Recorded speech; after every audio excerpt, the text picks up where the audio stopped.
छात्र इशिदा से, जो अपनी पार्ट टाइम नौकरी छोड़ देता है। वह अपनी सारी चीजें बेच देता है, जिसमें उसकी गद्दी और कपड़े शामिल हैं। वह बैंक जाता है और अपने खाते को खाली करने के लिए कहता है। सारा पैसा गिनकर वह उसे अपनी माँ के पास रख देता है। फिर वह एक पुल की ओर बढ़ता है। वह ऊपर खड़ा होता है और वहां से कूदने के बारे में सोचता है, लेकिन फिर वह फिसल जाता है।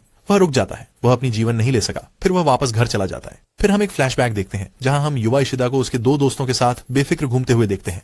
वे लोग बहुत मस्ती करते थे और बहुत मजा करते थे। वे छोटे दिनों में बहुत खुशी और मस्ती करने वाले थे, अभी जैसे नहीं।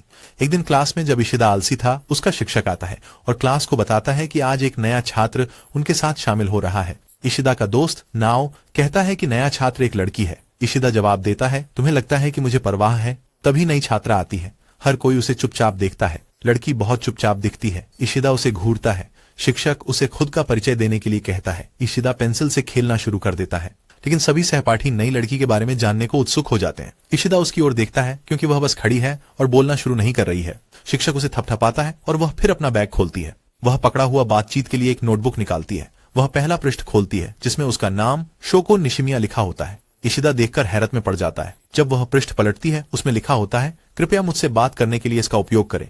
और फिर अंत में, मैं बधिर हूँ। यह देखकर इशिदा और अन्य सभी छात्र और भी चकित हो जाते हैं। इशिदा अचानक चिल्लाता है, ओ माँ। बाद में सभी लड़कियां उससे नोटबुक के माध्यम से बात करने की कोशिश करती हैं। नाओ-चान उसे छेड़ती है, निशिमिया, क्या तुम जापानी बोलती हो? और कवाई उसे कहता है, अपनी जुबान संभालो। बाद में निशिमिया नोटबुक के माध्यम से उन्हें फिर से आने के लिए कहती है। कवाई उससे पूछता है, क्या तुम्हारा कोई उपनाम है? ये शो है। और नाओ